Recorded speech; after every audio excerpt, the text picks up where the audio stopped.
On June 30th, 1885, as the fundraising campaign for the pedestal of the Statue of Liberty finally began to pick up speed, a letter appeared in the pages of the New York Sun. Written by a young Chinese immigrant and recent college graduate named Samsung Bo, who had come to America years earlier as a small boy and who dreamed of becoming a lawyer.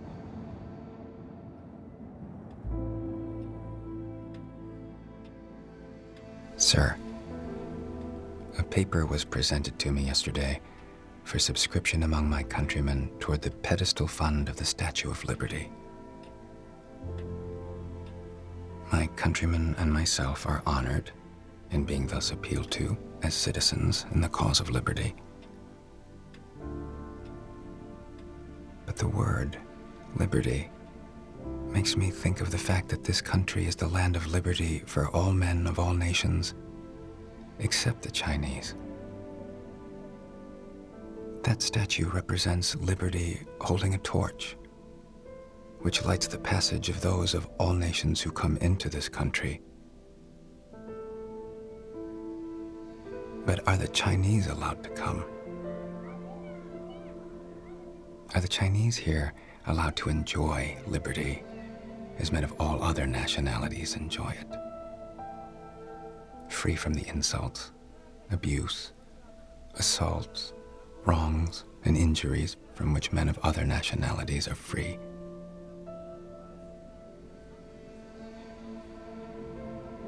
By the law of this nation, a Chinaman cannot become a citizen. Whether this statute against the Chinese or the Statue of Liberty will be the more lasting monument to tell future ages of the liberty and greatness of this country, will be known only to future generations.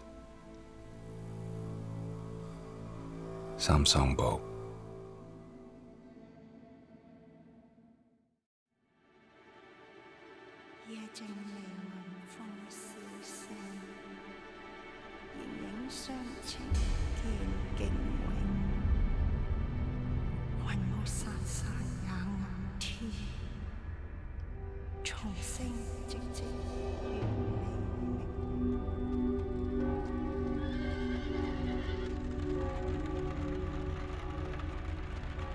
The solitary arm of the unfinished Statue of Liberty had languished on Madison Square in New York for more than 5 years, when on May 6, 1882, on the eve of the greatest wave of immigration in American history, President Chester A. Arthur signed into law an extraordinary piece of federal legislation.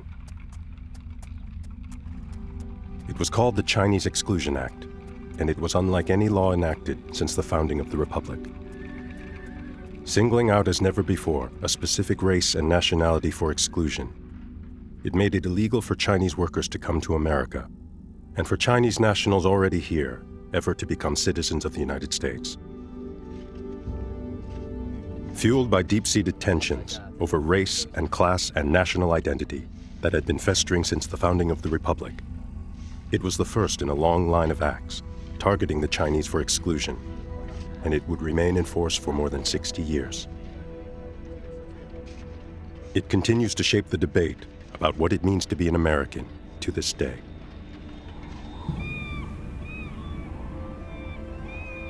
Chinese Americans always have this identification with the founding principle of this country, so beautifully laid out by the founding fathers, and so eloquently articulated in the Declaration of Independence and in American Constitution. The Chinese identify with this fundamental principle of liberty, equality, and justice for all. And all men are created equal. Now, how can you say that this is a group of people who are biologically and culturally unfit to live a civilized life, to appreciate and practice American culture, political and religious ideals? That's why I think a lot of Americans had a hard time to learn that the Chinese Exclusion Act really exists for 60 years. They couldn't believe it. The government did that.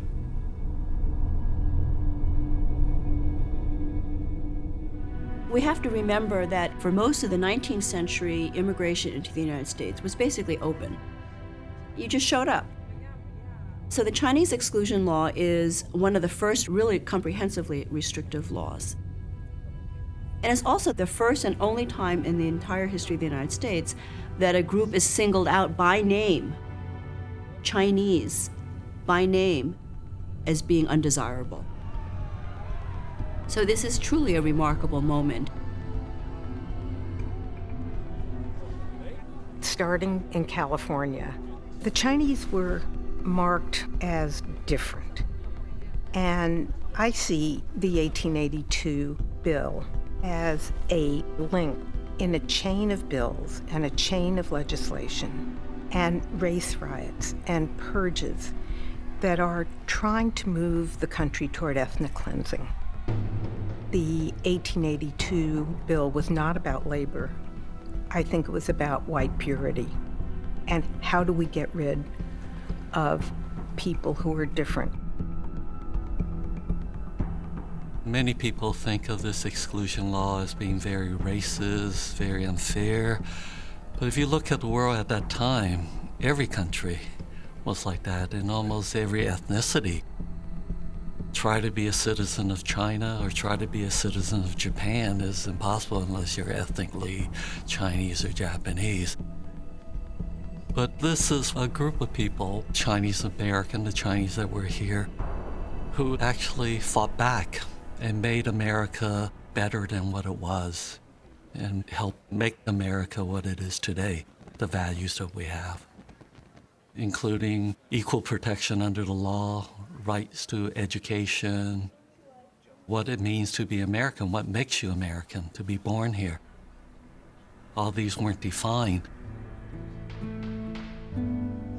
The 1882 exclusion law has been forgotten, but once we remember it, it is outrageous. And it's probably why we've forgotten it, because it is so outrageous. Many Americans today cannot believe this happened. How could this country, in its culture, in its politics, in its economics, do what it did against a whole class of people? The exclusion law said that whole race of people are banned from this country. So it's a racial exclusion law. So that banning of a whole category of people directly challenges foundational questions of what American freedom means and what American history means, who we the people can constitute. I think it's essential that Americans know about the exclusion of Chinese, not because it's the Chinese, but because it reflects how America has come to develop, how America saw itself at one time, and how it continues to see itself. It has much to do with the character of our national history, and that, to me, is the most important thing in understanding how we became who we are today. Some of it has to do with the fact that we excluded Chinese for 60 years.